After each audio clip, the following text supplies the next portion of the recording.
गाड़ी चलाते हुए अभिनव को महसूस हो रहा था कि चाहत उसके पीछे पीछे आ रही थी, लेकिन उसे ये समझ नहीं आया कि क्यों।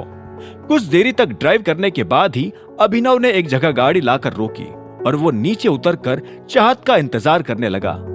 चंद सेकंड्स में चाहत भी अपनी गाड़ी लेकर वहां पहुंच गई और नीचे उतरकर अभिनव के पास चली गई। अभिनव, अब तुम्हें क्या चाहिए? अभिनव ने थोड़ा गुस्सा करते हुए पूछा। जो कुछ भी हुआ उससे वो अभी भी परेशान था।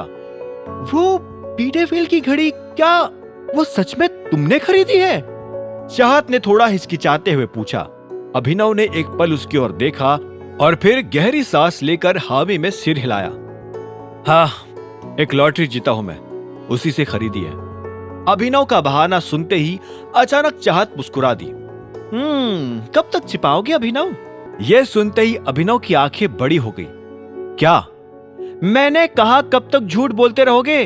उस रात को भी मैंने तुम्हारे और डॉन के बीच की बात सुन ली थी और आज भी मुझे समझ आ गया है कि डॉन तुम्हारी जगह सनी को क्यों मारने लगा था। चाहत की बात सुनकर अभिनव ने उससे नजरें फेर ली।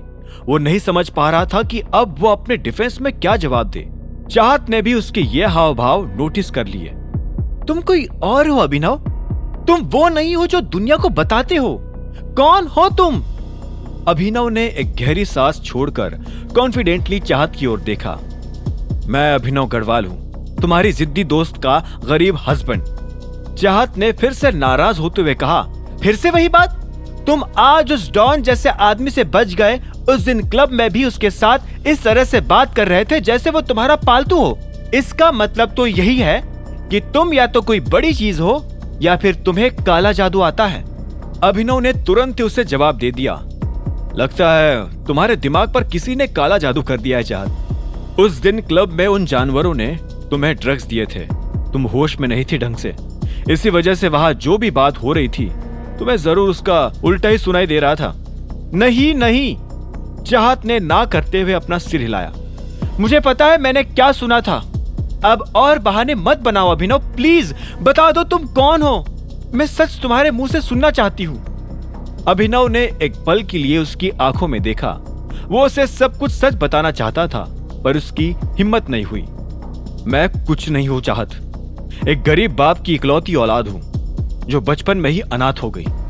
जैसे तैसे खुद के दम पर पढ़ाई की, डिलीवरी का काम किया तो आज इस पोजीशन पर हूं कि खुद का पेट भर सकूं। सबकी किस्मत अनन्या या सनी जैसे नहीं होती ना, कि उन्हें बिना कुछ मेहनत करे भी सब हासिल हो जाए।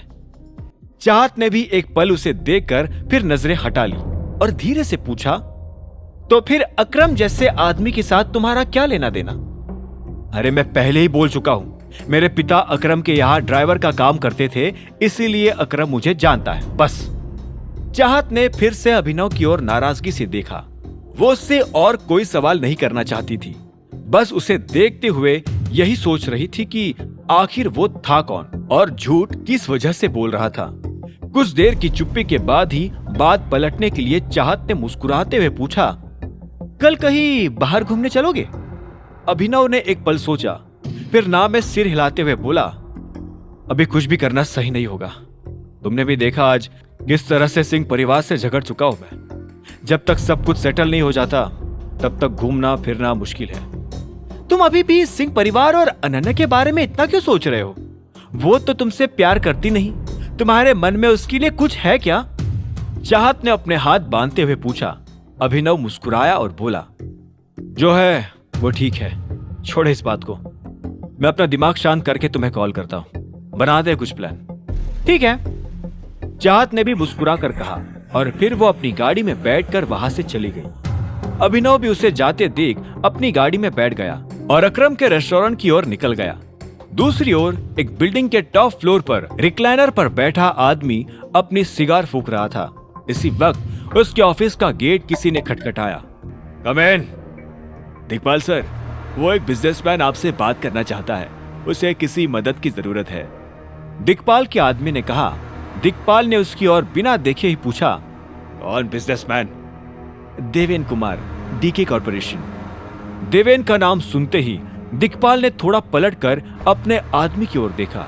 उसके चेहरे पर कई सारे सवाल नजर आ रहे थे। क्या दिक्पाल अब देवेन की मदद करने वाला था?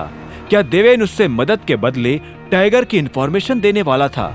चाहत के मन में अभिनव को लेकर अब जो भी शक था वो उसे कैसे दूर करेगा? क्या होंगे इन सभी सवालों के जवाब?